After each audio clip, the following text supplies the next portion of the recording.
Now in this video, I'm going to be sharing with you 7 signs that a deceased loved one is trying to contact you, get in touch with you, and let you know that they are okay on the other side. What's so weird is I usually always sit at this desk and I teach from here, I film from here a lot of the time, and never have I seen this, where is it, here, this orb of light. I'm sure some experts out there will tell me otherwise, but I am seeing this as a spiritual sign. Sign number 1, seeing animals. Now, my particular sign with this is seeing a robin.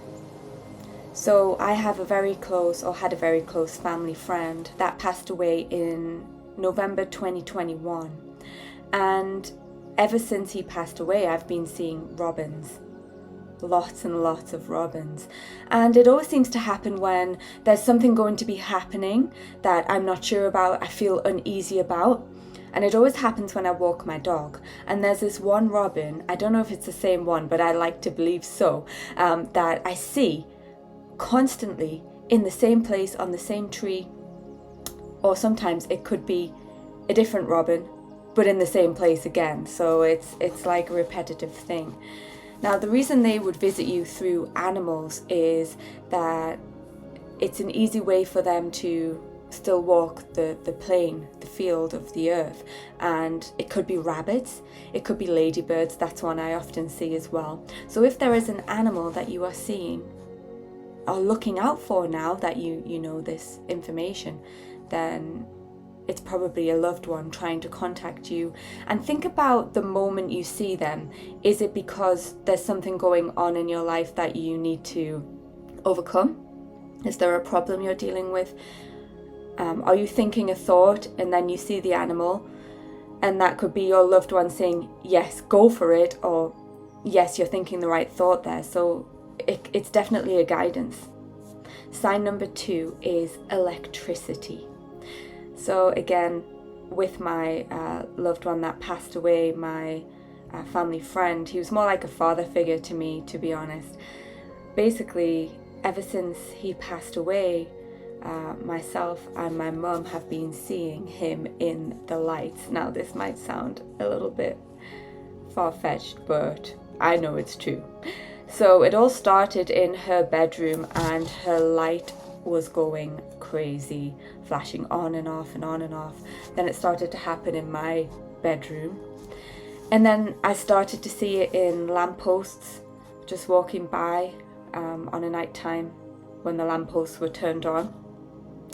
And I once saw it when I was going with my partner to visit a new house that we were looking to get, which we successfully got. And it was like a sign from him in the house. It was flashing. And there's a certain pattern that he uses, and I just knew it was him. It was him saying, yes, go for it. This is going to be yours. And it made my process of getting the house feel so right. I didn't question it because I knew he was guiding me in that way. So look out for lights. It could be with any electrical device. It's often happened on the TV as well, where the TV will just stop or cut off or flash. I've seen it happen on my laptop with a YouTube video, and the bar would go up and down really quickly in exactly the same pattern. Number 3 is white feathers, or feathers in general. So my granny, we just lost her 2 weeks ago, and when you lose someone, there are all these questions. Are they okay? Where have they gone? Are they around me? And one of the first things that I noticed when I was walking my dog were white feathers everywhere. So I went on this one dog walk. I think it was about 3 days after she'd passed away, and I saw white feathers all over the place. Every step there was a white feather, and I honestly haven't seen them in absolutely ages. So I took that as a sign. That was my granny saying, I'm fine, I'm doing okay. and it made me feel really happy. So if you see something like that, white feathers, take it as a comfort. They are telling you everything's okay, and remember that they only know pure love. They don't have any hardships on the other side like we do. You know, we chose to come and have this human existence with the polarity, the light and dark of the earth.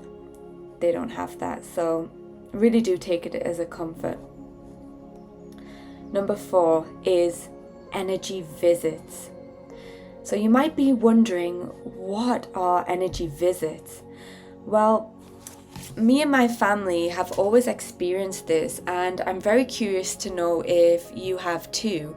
So do let me know in the comments if this is familiar to you. But it's basically where you feel an energy on your body. Now this is from a spirit, and it could be anywhere. I tend to feel it on my forehead, and it feels very similar to when you meditate. Let's say you're doing a third eye meditation and you feel that pulse on your third eye.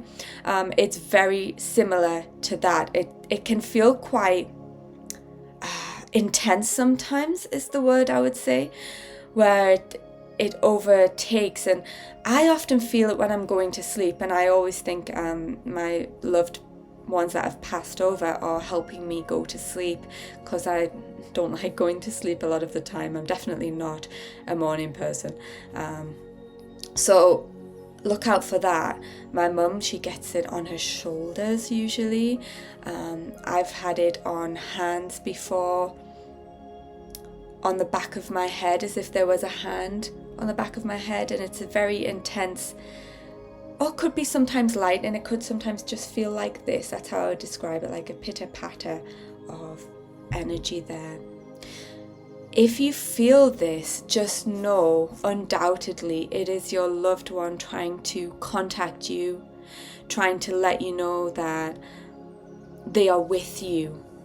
And again, you can take comfort from this, because they are around you and they are trying to tell you something. Maybe there's something you're worrying about and they're saying, hey, it's going to be okay, or something like that. Number 5 is hearing their voice in your head. So this one happens for me all of the time. I used to struggle with this one, but now whenever I feel like I want advice from that person, especially the family friend I was talking about, I often ask him a question in my head, and I hear him answer in his voice, and he's saying all the things that he would normally say, and I get the advice. Now, who knows whether this is my own mind telling me his voice, playing it back to me, or it's actually him giving me a message. Do you know what? It doesn't matter, because I know that's what he would say. And if you do the same thing, you play their voice to you in your head, take it as it's really their advice. And it's very comforting to know what you think they would say to you in this situation. I really recommend you do this one. It's going to make you feel so much better and so relieved to know that they are still guiding you from the other side. Number 6 is dreams.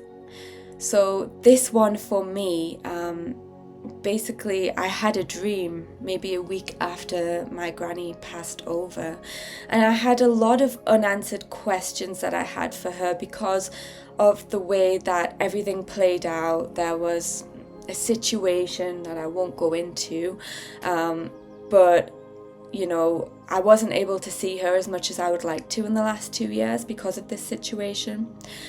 And in this dream I saw her, and she was just her radiant, glowing, beautiful granny self that I knew. There was nothing wrong with her. She looked like as good as ever, and she was glowing, and she was telling me answers to my questions I was asking her. And you know, I don't know again whether it was my subconscious mind, whether it was her actually talking to me, but I'm taking it as that, because you can do the same thing. if there is a question you want to ask and you have a dream, just ask that question, or maybe the answers will come to you in a dream of that person, and you can know that, you know, they are there for you. Sign number 7 is music.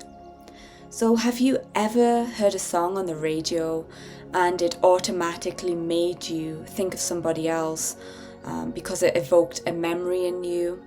Or perhaps you were somewhere and you heard a song playing and it reminded you of the person that you have lost, or maybe an ex or something like that. Well, oftentimes people who have passed over can send us messages through songs.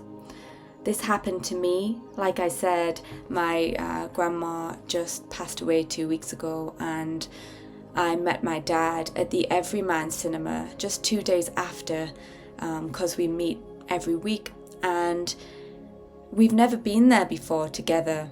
I go all the time, but we just went to eat there, and I'd never been to the restaurant part of it. And when you sit there, they are playing all these old-fashioned songs, and they are songs that my granny would have absolutely loved. They were from her generation, so 1940s songs and maybe 50s, and songs that she would have listened to when she was younger and that she most resonated with. And I just thought, this is a sign from her that she's over there dancing, because that's what she loved to do. She's having a great time. And look out for these types of things, music coming your way from anywhere, or even a song that you choose to listen to that reminds you of them could also be giving you a message. Listen to the lyrics. Perhaps there's something in there that is a reminder of something that you should do, or just a reminder to keep on going and to know that grief is a process, but it will get better. And it really is a comfort to see all these signs from all of your loved ones. Oftentimes what can happen when you are dealing with grief or trying to overcome the loss of a loved one is that you realize that you need to heal different areas of yourself. Often from your younger self, it can bring up traumas, especially if that loved one was someone to do with your childhood. It can often bring up traumas or things you need to heal or grieve about. So I have a video that will really help you to transform your younger self, and it's helped lots of people to do the same, and I really recommend you watch it. I'll put that right here. And thank you so much for listening. I wish you all the best, and see you in the next one.